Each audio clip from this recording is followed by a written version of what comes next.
안녕하세요. 저는 60대 후반의 여자입니다. 황혼을 바라보고 있는 나이에도 인생은 왜 이렇게도 어려운 건가 싶네요.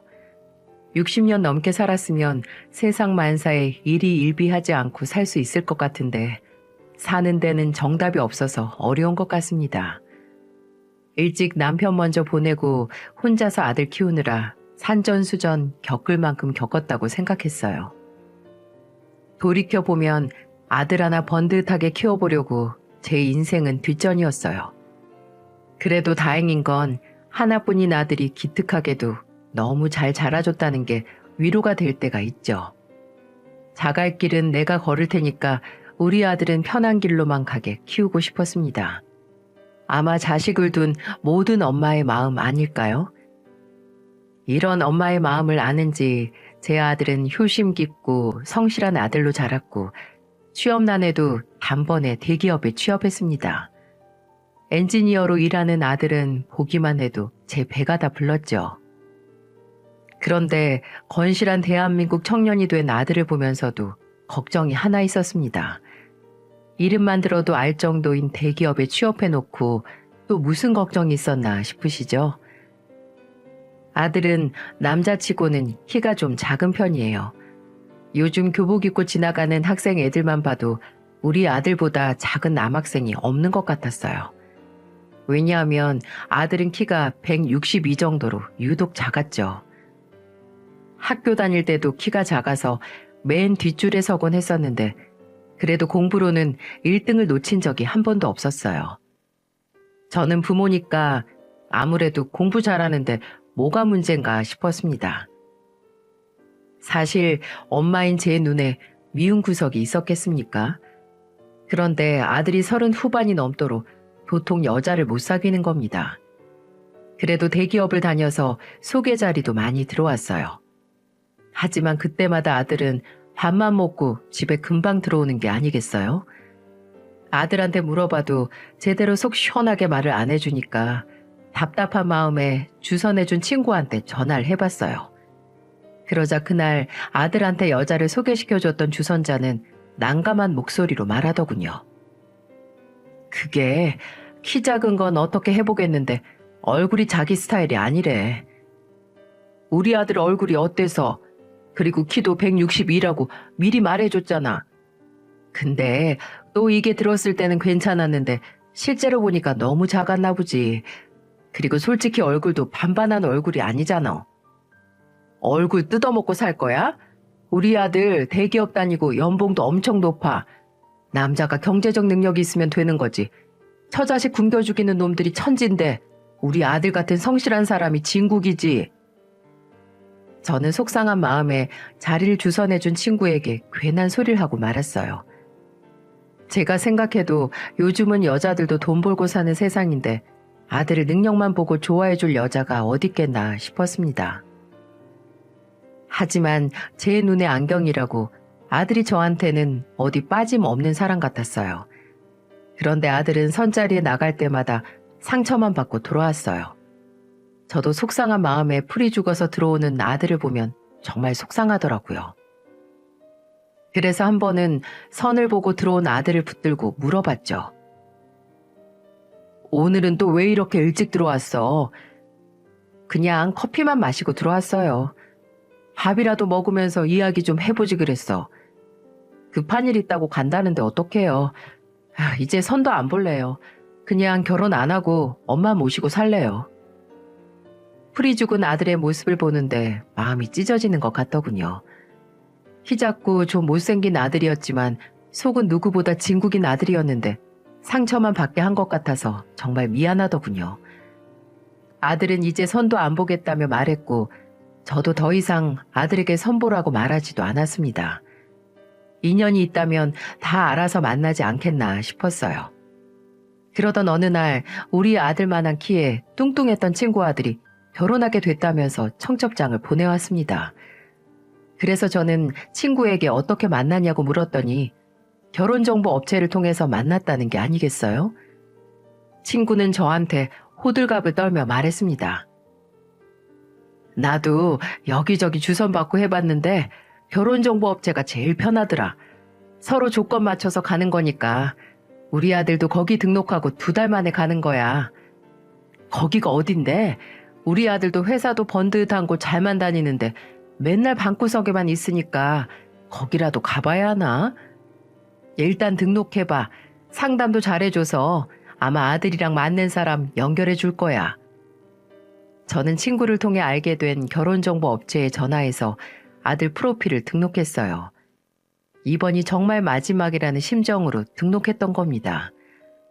결혼이 전부는 아니지만 세상 어느 부모가 자식 혼자 살길 바라겠습니까? 게다가 아들은 결혼하고 가정을 꾸려서 살고 싶어 했던 터라 제가 큰맘 먹고 등록했던 거죠. 정말 이게 마지막이다 싶었다니까요. 아들도 처음에는 뭘 이런 걸 했냐고 불평하더니 막상 업체를 통해서 약속이 잡히니까 적극적이었어요. 솔직히 처음부터 짝을 만났던 건 아니었어요. 몇 번 쓴 고비는 있었지만 그래도 첫 술에 배부를 수 있겠습니까? 한 달 정도는 쓴 고비가 있었지만 집신도 제 짝은 있다더니 딱 맞는 여자를 만나게 됐어요. 아들이 며느리를 처음 만났던 날은 유독 집에 늦게 들어왔더군요. 그동안은 밥만 먹거나 커피만 마시고 집에 왔었는데 그날은 10시가 넘어서야 들어온 겁니다. 저는 늦게 집에 들어오는 아들을 붙들고 물었죠. 오늘은 괜찮았어? 어땠어? 얘기는 잘 통했어? 밥 먹고 영화도 보고 왔어요. 산책도 잠깐 하고 대화도 잘 통하는 사람이라 괜찮았어요. 정말? 아유, 듣던 중 반가운 소리다. 집신도 짝이 있다고 우리 아들 이제 임자 만났네. 제가 신이 난 목소리로 말하자 아들은 부끄러운 듯 웃더군요. 벌써 결혼식장이라도 잡은 것처럼 들떠 있었어요. 드디어 서로 눈에 맞는 짝을 만났구나 싶었죠. 그런데 제 예상이 딱 맞아 떨어지기라도 한 건지 아들은 며느리와 퇴근 후에도 만나고 주말마다 데이트하러 나가는 게 아니겠어요? 게다가 아들도 다른 때보다 표정도 좋아지고 한층 더 밝아진 것 같았어요. 여기서 종종 사연 듣다 보면 며느리 조건이라면서 목록 내미는 집도 있던데 저는 아들만 좋다고 하면 만사 오케이였죠. 제가 데리고 살 사람도 아닌데 며느리 조건 따져서 뭐 하겠어요? 그래서 아들이 데이트 간다고 하면 하루 종일 기분까지 좋더라고요. 자식 혼사까지 보내야 자식 농사 끝나는 거라던데 이제 나도 말년에 손주 재롱 보며 살겠구나 싶었습니다. 그렇게 1년 정도 사이좋게 잘 만나는 것 같았어요. 둘이 잘 만나는 걸 보는 것만으로도 배가 다 부른 것 같았는데 아들은 결혼 이야기를 하면서 예비 며느리를 소개시켜 주겠다고 하는 겁니다. 저는 언제 와도 2팔 벌려 환영이라며 오기만 하라고 했어요. 아들이 난생 처음으로 만나는 여자를 집에 데리고 오는데 제가 가만히 있을 수 있겠습니까? 사내 진미를 다 구해서 진수성찬을 차렸죠. 정신없이 한상 준비하고 있는데 아들이 며느리감과 함께 들어왔습니다. 처음 본 며느리의 모습은 참하고 예쁘기까지 했어요. 저 집 부모는 딸만 봐도 배가 부르겠구나 싶을 정도로 정말 천사 같은 여자였습니다. 게다가 어찌나 싹싹한지 저를 보자 활짝 웃으며 말하더군요. 어머님 안녕하세요. 저는 김미옥이라고 해요. 어서 들어와요. 목소리도 얼굴만큼 곱네, 고와. 부모님이 보기만 해도 배부르시겠네. 어머님도 너무 곱고 아름다우세요. 아유, 하는 말도 어쩜 이렇게 예쁠까. 얼른 손 씻고 가서 밥 먹어요. 며느리는 처음 봤는데도 언제 본 것처럼 친근하게 말하더군요. 이렇게 살갑고 친근하게 말하는데 미워할 수가 있나요? 정말 선녀처럼 고운 며느리가 제 마음에도 쏙 들었어요.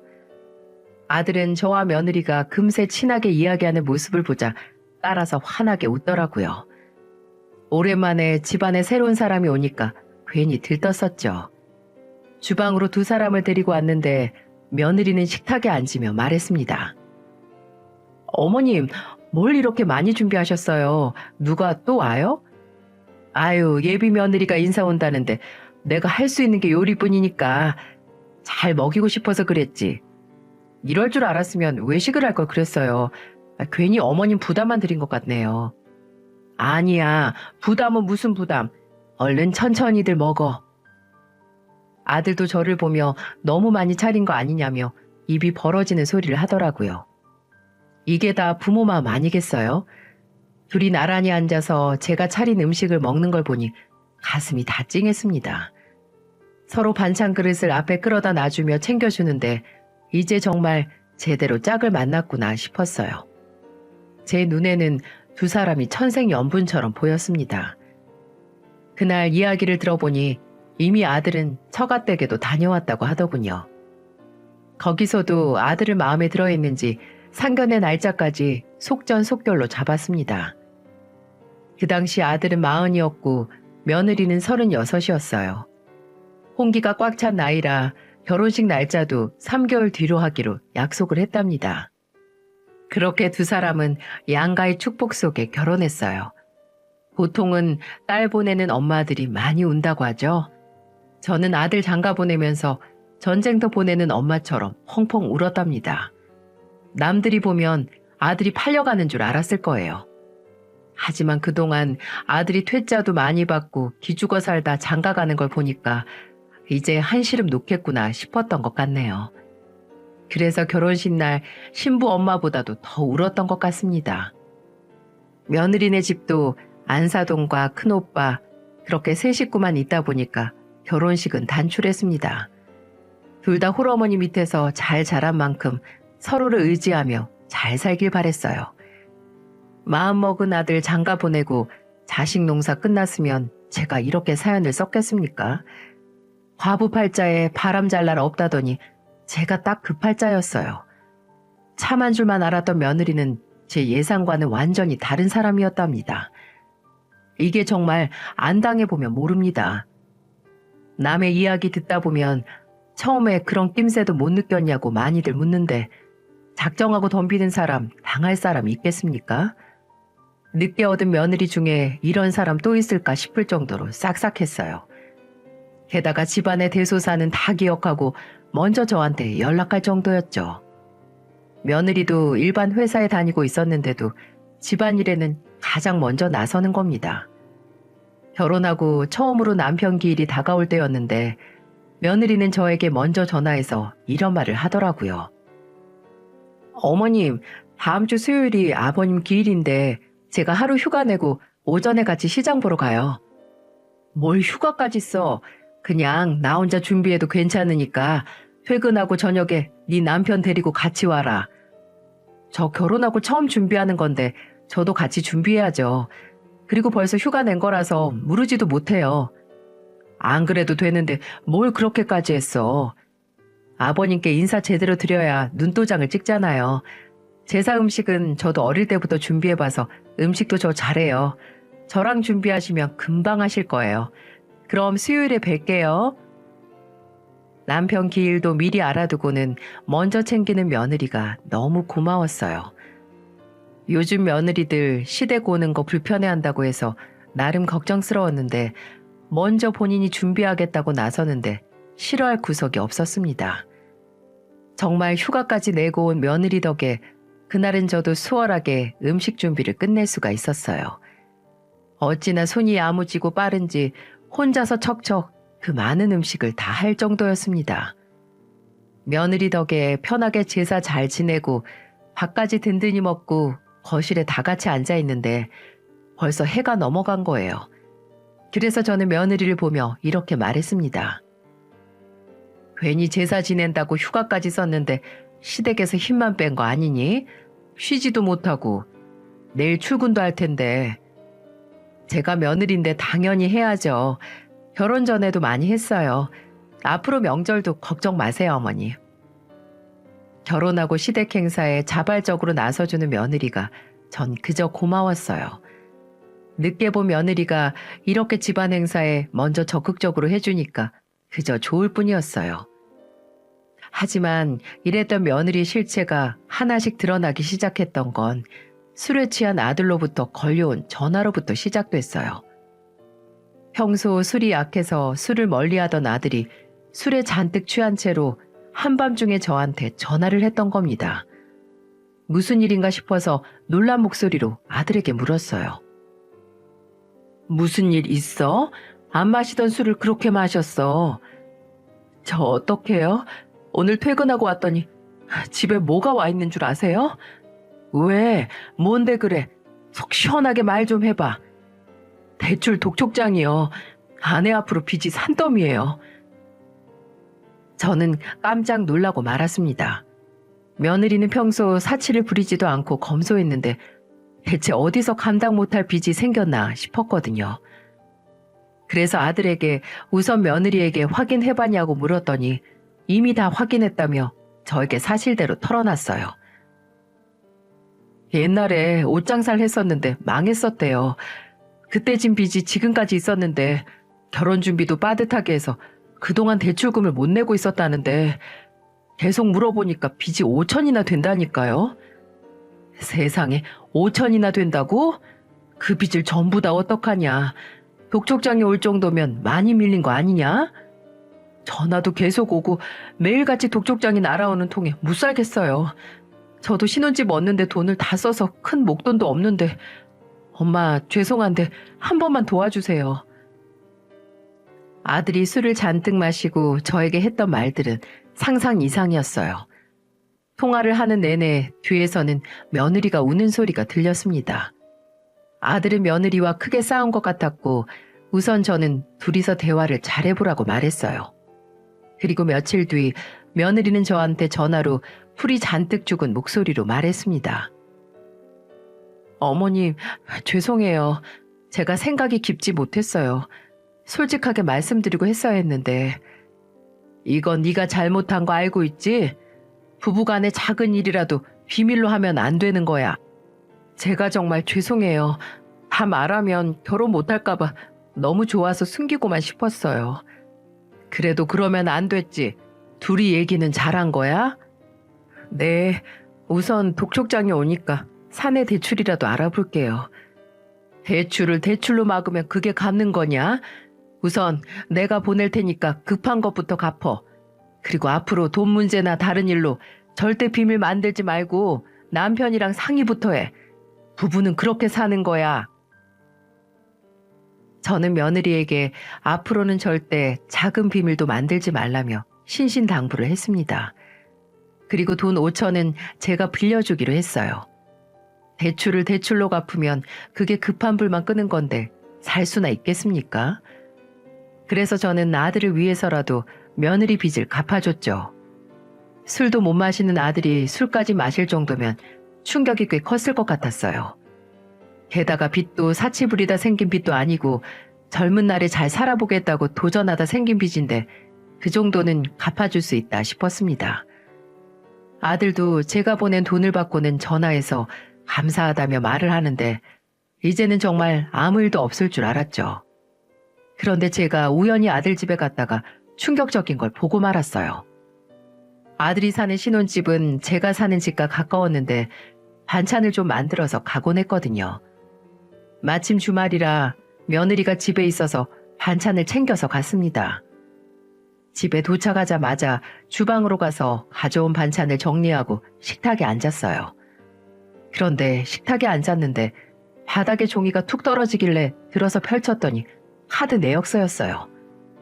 아무 생각 없이 펼쳤는데 한 달 카드값이 둘이 쓴다기에는 엄청난 금액이었어요. 너무 놀란 나머지 며느리에게 내역서를 보여주며 말했죠. 아니 너네는 뭘 먹고 살길래 이렇게 카드를 많이 쓰는 거야. 그게 제가 유기농 제품만 먹어서 좀 많이 나와요. 무슨 신생아도 아니고 유기농만 먹어.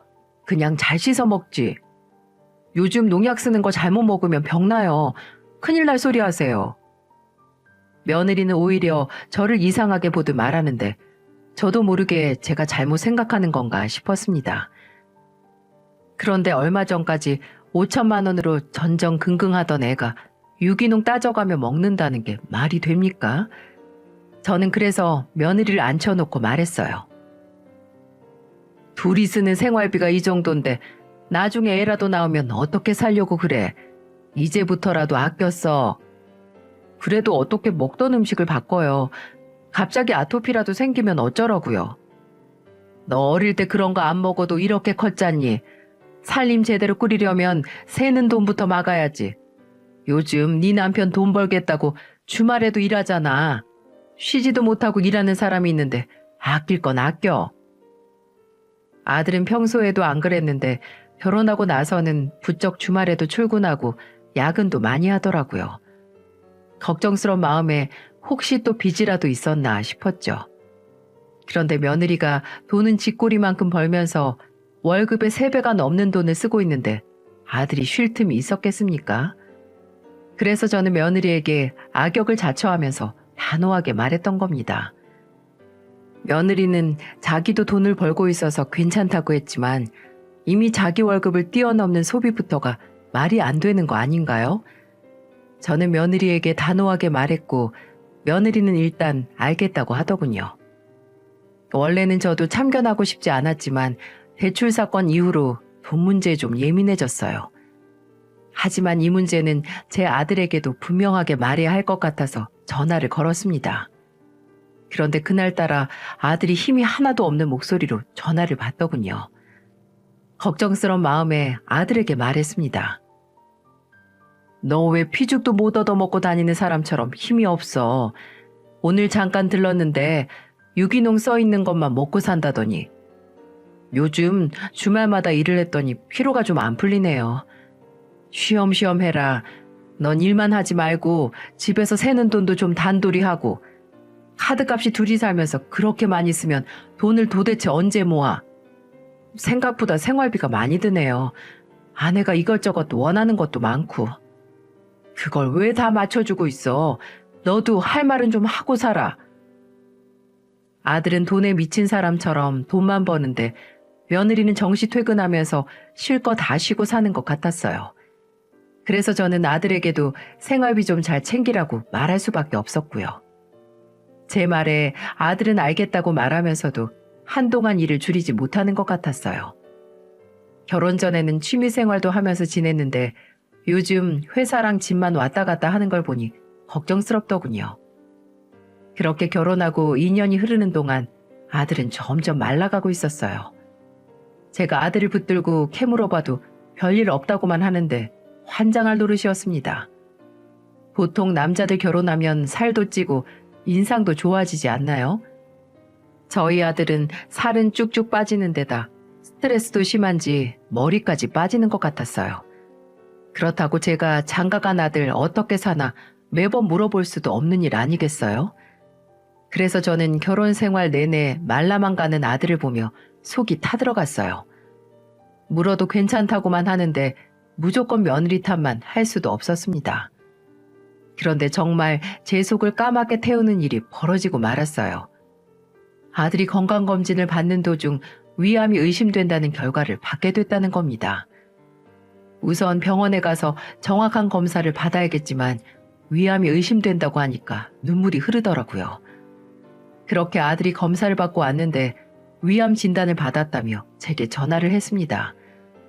저는 너무 놀라서 아들과 전화를 끊고 아들 집으로 달려갔어요. 아들 집에 도착해보니 며느리는 거실에서 하염없이 눈물을 흘리고 있었습니다. 저는 아들을 보면서 말했어요. 요즘 관리만 잘하면 위암도 금방 고친대. 너무 걱정하지 말고 일단 치료 시작하자. 제가 떨리는 목소리로 아들에게 말하는데 옆에서 울고 있던 며느리가 저를 붙들며 말했습니다. 어머님, 걱정 마세요. 제가 옆에서 병간호 열심히 할게요. 제가 무조건 살릴 거예요. 이대로 못 보내요. 그래, 우리 아들 좀 옆에서 잘 챙겨줘. 내가 이렇게 부탁한다. 저는 며느리를 부둥켜 안고 울었어요. 아무리 치료하면 충분히 괜찮아질 가능성이 있다고 해도 덜컥 거푸터 나는 건 어쩔 수가 없었습니다.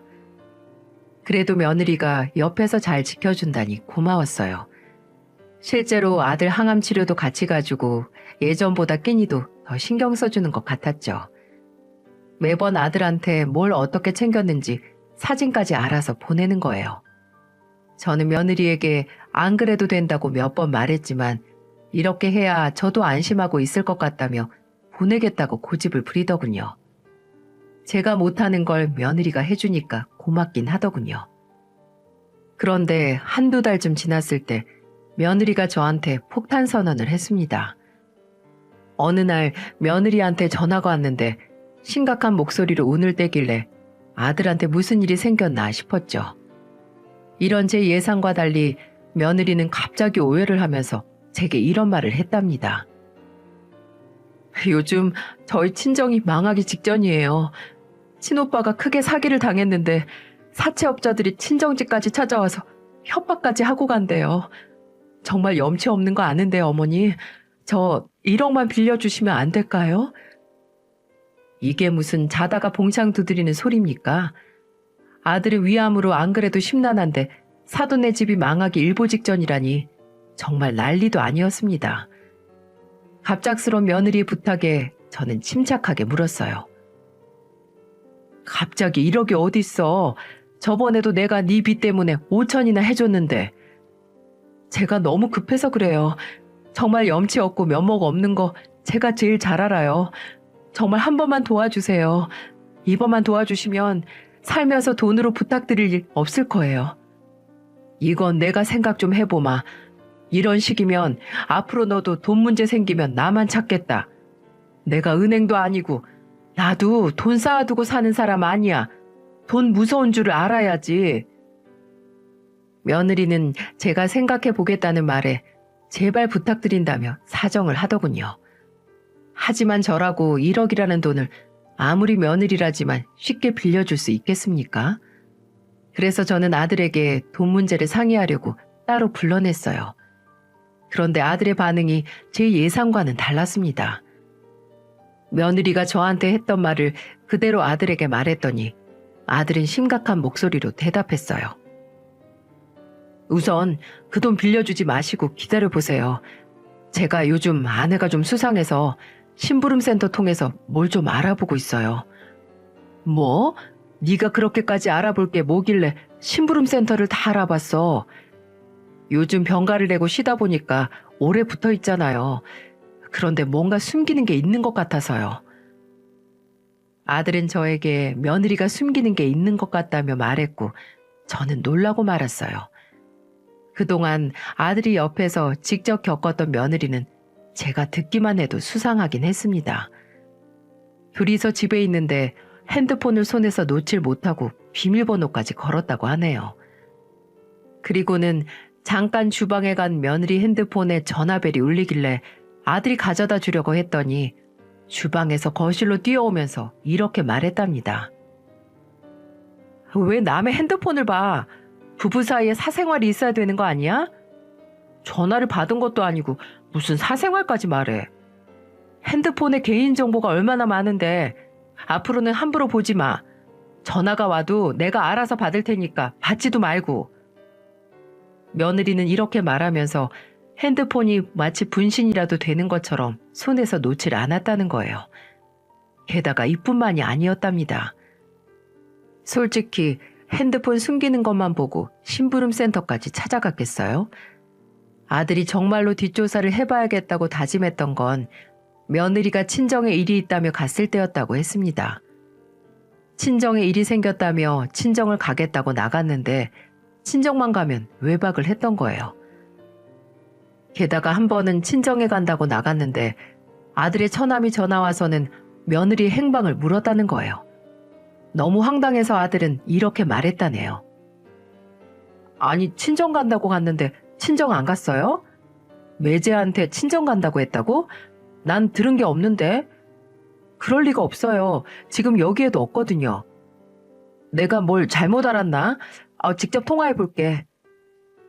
아들은 처남과 통화가 끝난 후 이상한 생각이 들었고 당황하며 말하던 목소리가 처가댁이 숨기는 게 있는 것 같다고 느꼈다고 하더군요. 점점 친정에 가는 횟수가 늘었고 가기만 하면 외박을 하는데 매번 처가댁에 전화해서 물어볼 수도 없는 노릇이잖아요. 아들은 자기가 사실대로 말하라고 해도 이미 무언가를 숨기는 듯한 사람을 두고 대놓고 물어볼 생각도 안 했다고 했습니다. 물어봐야 거짓말을 할 게 뻔했으니까요. 그래서 조용히 심부름센터에 의뢰를 했는데 그런데도 며느리의 수상한 행동은 끊이질 않았다고 하더군요. 그 중에서도 저를 가장 화나게 했던 며느리 행동이 뭐였는 줄 아세요? 바로 아들 보험금을 꼼꼼하게 물어봤다는 겁니다. 언제는 꼭 살리겠다며 저와 부둥켜 안고 울더니 정말 기가 막히지 않았겠습니까? 세상에 남의 아들 귀한 목숨을 뭘로 생각하는 건지 기가 막히더라고요. 말하는 꼬라지를 듣기만 해도 돈에 눈 뒤집힌 사람 같았습니다. 며느리는 아들한테 이런 말까지 했다는 거예요. 나중에 정말 무슨 일이라도 혹시 생기면 정확히 어느 정도 돈이 누구 앞으로 나오는지 알고 있어야지. 그 돈 혹시 어머님 앞으로 나오는 거 아니지? 내가 죽기라도 했어?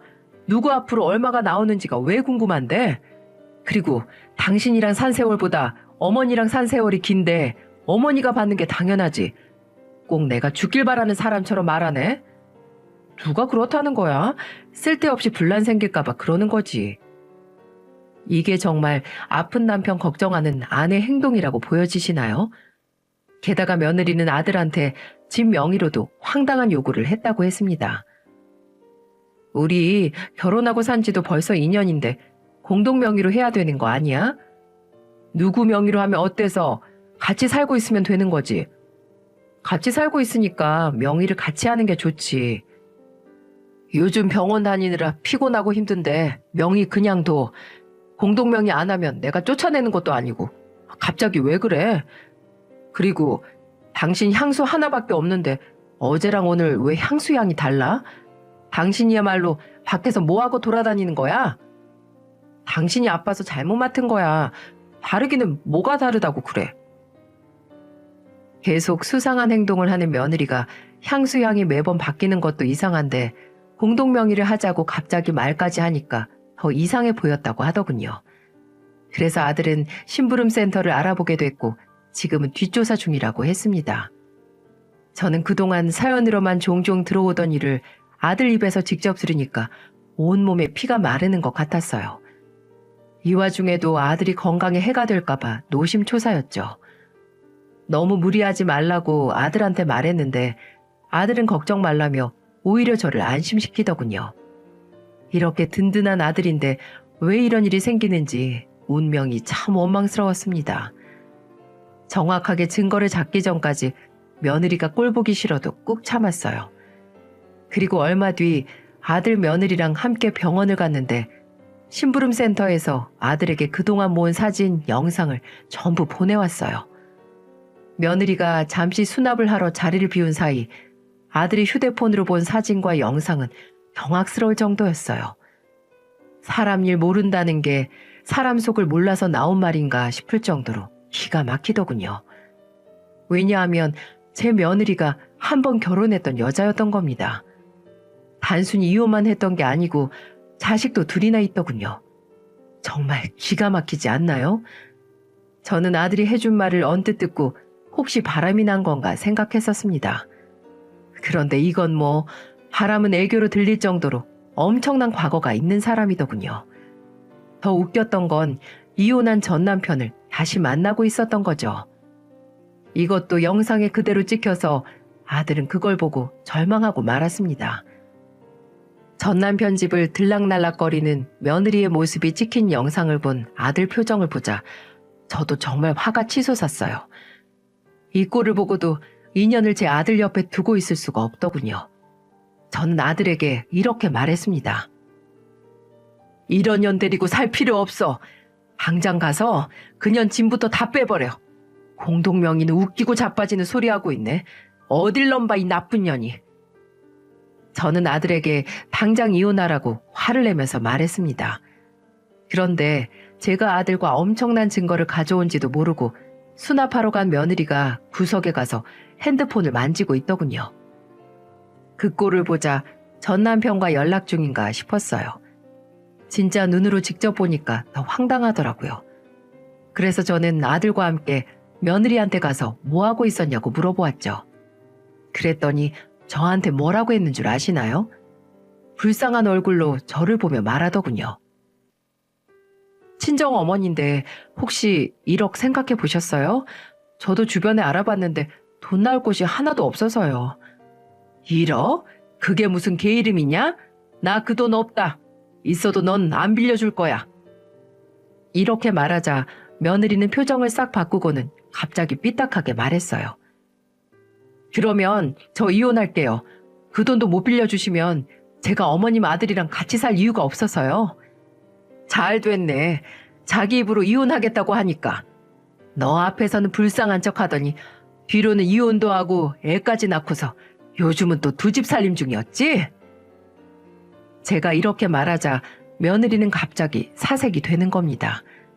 며느리는 아니라고 손사래를 치는데 옆에 있던 아들이 사진 몇 장을 던지며 말했습니다. 눈이 있으면 봐. 네가 어떤 짓을 했나. 며느리는 바닥에 떨어진 사진을 보고는 놀란 눈을 하더군요. 그리고는 무릎을 꿇고 아들 다리에 매달리며 말했습니다. 다 끝난 사람이야. 이 사람 백수야. 한 번도 생활비 안 주고 나만 보면 돈 타령해서 이혼한 거야. 그래도 애들이 있는데 어떻게 안 보고 살아. 내가 애들 엄마잖아. 애들 먹여 살리려면 어쩔 수가 없었어. 나 생활비만 조금 보낸 거야. 여보, 나 좀 믿어줘. 나 그동안 시댁에도 잘했잖아. 믿어줘?